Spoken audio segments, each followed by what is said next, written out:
Fool me once, shame on you. Fool me twice, shame on me.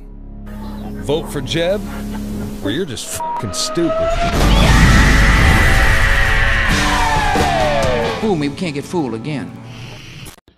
So I just want this kind of to be a message from the past, and when future people hear this, when things like what you're hearing now are illegal, and when it's totally clear what you face, I want you to know if you don't resist, it's only going to get worse. It's not going to get better.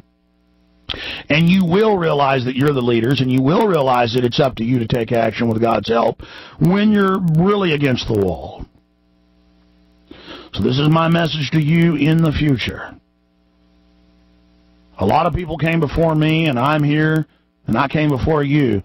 And I'm telling you, you don't have a choice. The bio attacks they've launched against you, the herding into the cities, every few years a more horrific event, cocktails of attacks, everything you've gone through. Now you've got to spread the word to your fellow man. Now everyone will see the truth now that you're in lockdown prison cities. And I'm speaking to the secret police of the future. Your mother, your father, your children are dying from the bioweapons. You're dying from the engineered cancers. I know that information is restricted to you now, but in our age, we were able to access that information before it had been erased. There was once a time of goodness. There was once a time of wholesomeness. I know many of you in the future will, at many levels, not even be able to consciously understand what I'm saying, or will be emotionless because you've been given the vaccines to, quote, cure you from drug use that attacked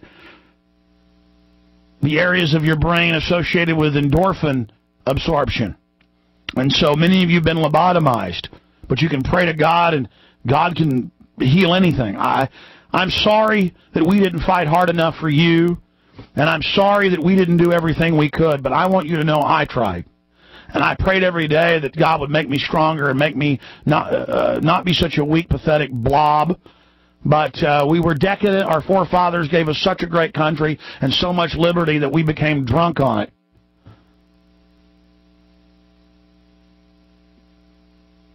I know your future system is basically computer operated and is fire and forget. I know that it's all automated, but there's got to be a way out of it for humanity. There's got to be a way out of it. If you could even understand me, I know the language has been changed drastically.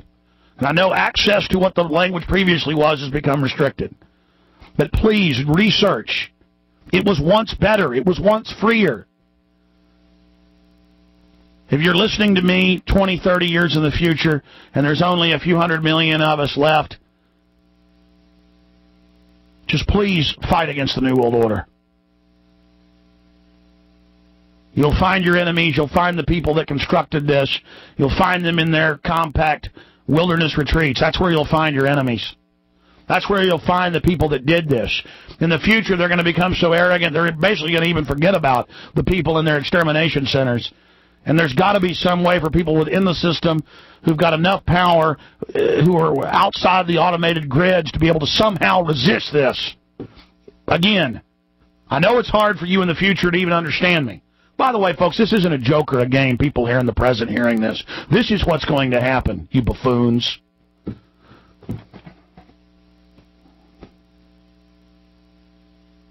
God help us. Why did it have to be like this? Why did we have to have...